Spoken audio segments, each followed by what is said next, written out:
Materi kita kali ini yaitu penggunaan fungsi grup. Tujuan dari pembelajaran materi ini yaitu mengidentifikasi fungsi grup yang tersedia, menggambarkan penggunaan dari fungsi grup, mengelompokkan data dengan klausa group by, serta menginclude atau mengexclude suatu baris data dengan klausa having. Kita masuk ke sesi yang pertama yaitu penjelasan teori. Pengertian dari fungsi grup itu sendiri yaitu fungsi grup yang beroperasi pada himpunan baris dan memberikan satu hasil per grup, tidak seperti fungsi baris tunggal. Tipe-tipe fungsi grup seperti AVG, count, max, min, std-def, sum, variance. Untuk cara penulisan fungsi grup seperti pada slide, penulisan setelah klausa where, group by, baru kemudian order by. AVG dan sum digunakan pada data numerik untuk mencari nilai rata-rata AVG dan jumlah total untuk sum dari sekumpulan data. Seperti pada percobaan 1, tampil rata-rata dari gaji, jumlah gaji, maksimal gaji, dan minimal gaji. Penggunaan fungsi count digunakan untuk mencari jumlah baris dalam tabel. Untuk cara penulisannya dilakukan pada klausa select.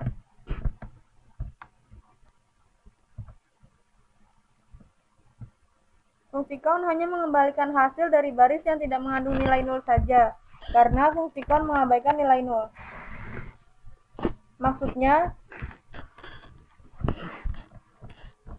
data yang bernilai nol tidak akan dibaca oleh count.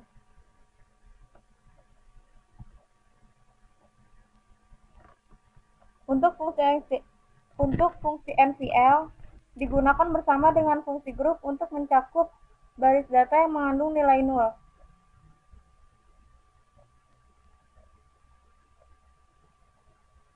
Jika kita tidak menggunakan NVL pada fungsi atau sekumpulan data yang terdapat nilai nol, akan terjadi kesalahan pada hasilnya. Seperti pada contoh,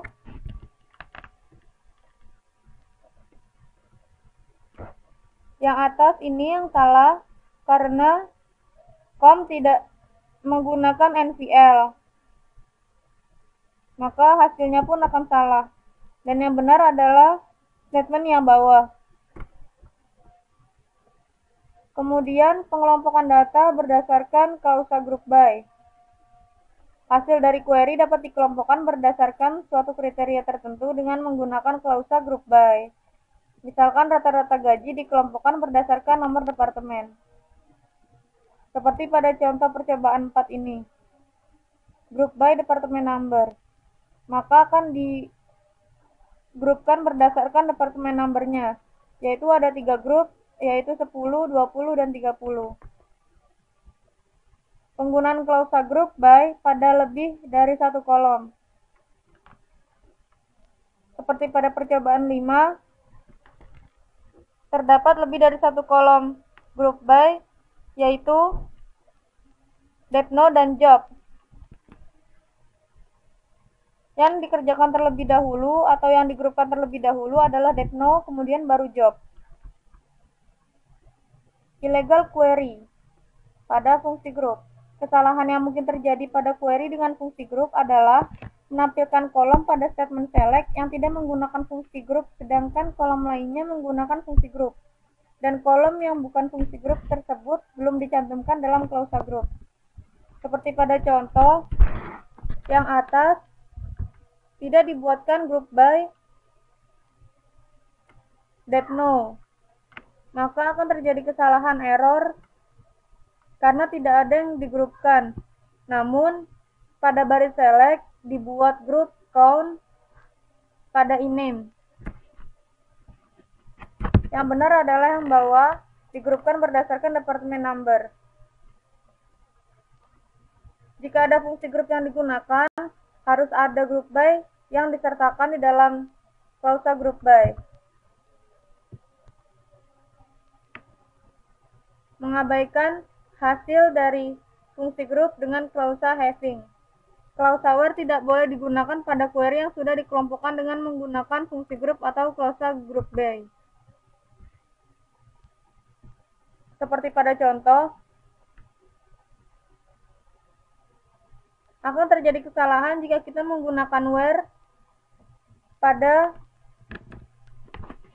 group by.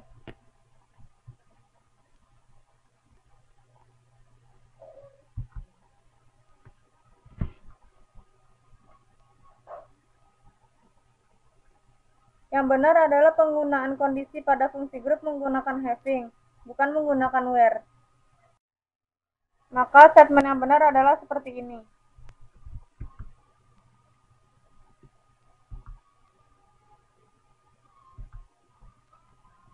Fungsi grup bersarang atau nested. Bisa kita gunakan dua fungsi grup seperti pada contoh avgsal max. Maka gaji akan dirata-rata terlebih dahulu, kemudian akan dipilih maksimalnya. Selanjutnya kita masuk ke sesi yang kedua, yaitu melakukan percobaan yang ada pada teori.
Maka hasilnya adalah seperti ini.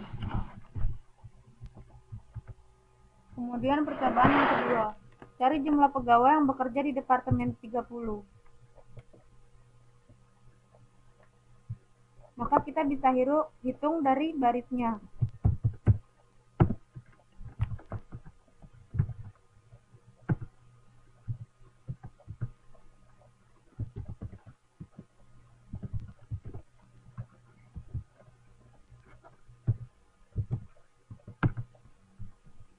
Terdapat 6 pegawai yang bekerja di Departemen 30. Kemudian percobaan 3, yaitu cari jumlah pegawai yang memiliki komisi dan bekerja di Departemen 30.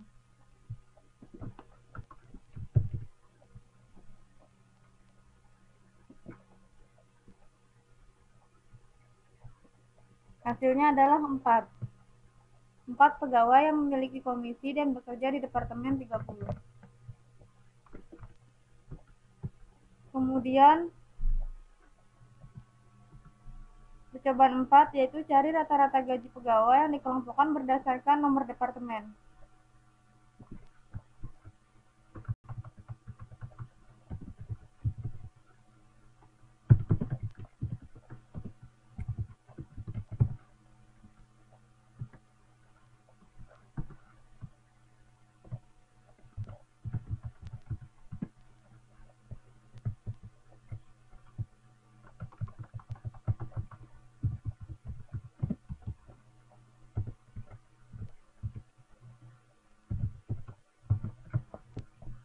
Maka hasilnya adalah seperti ini. Kemudian percobaan 5, tampilkan nomor departemen pekerjaan dan total gaji dari seluruh pegawai yang dikelompokkan berdasarkan nomor departemen dan pekerjaan. Maka select Depno, job, sum dari sal, from EMP, group by menggunakan 2 kolom. Maka hasilnya seperti ini.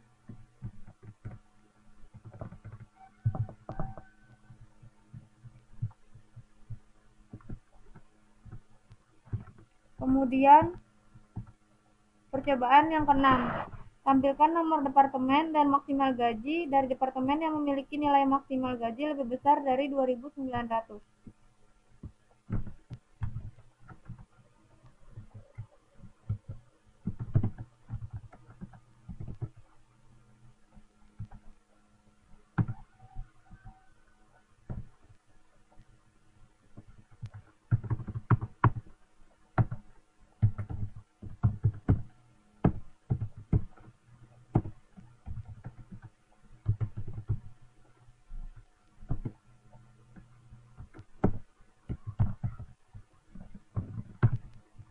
Maka hasilnya adalah sebagai berikut. Kemudian percobaan 7, select job,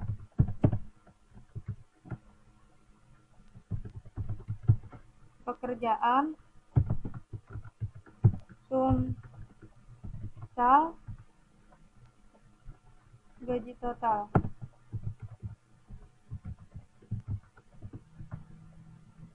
From EMP, where job not like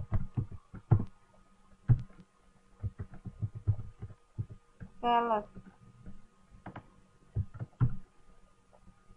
Group by job,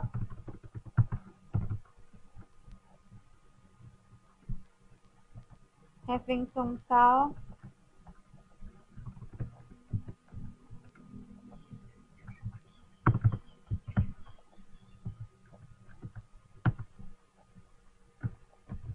order by sum.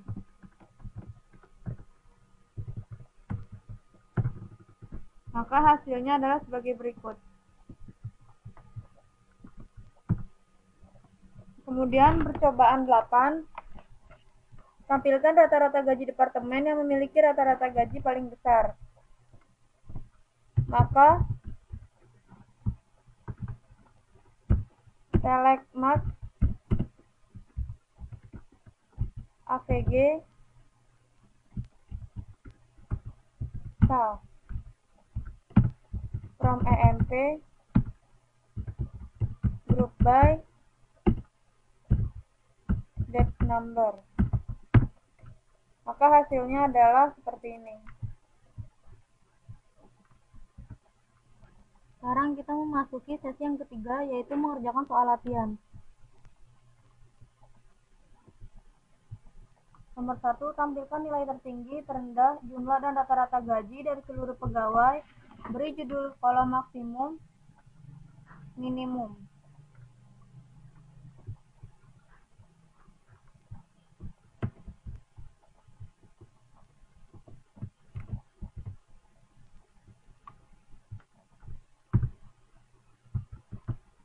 Maka hasilnya adalah seperti ini.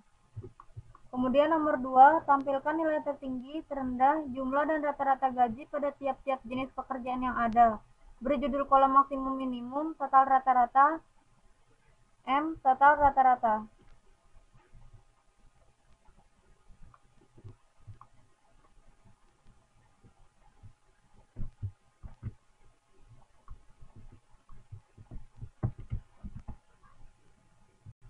Seperti ini.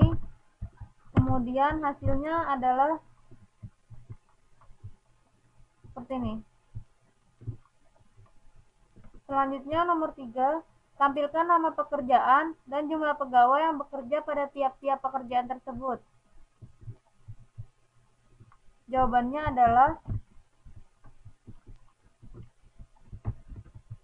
select job, count all from EMP group by job. Maka hasilnya adalah seperti ini.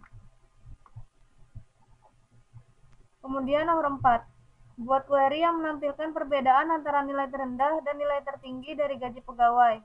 Beri judul kolom perbedaan. Maka hasilnya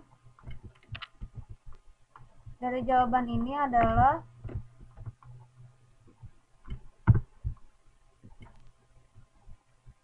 4.200.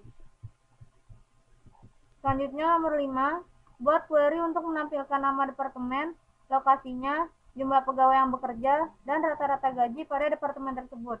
Bulatkan rata-rata gaji ke 2 angka desimal. Jawabannya adalah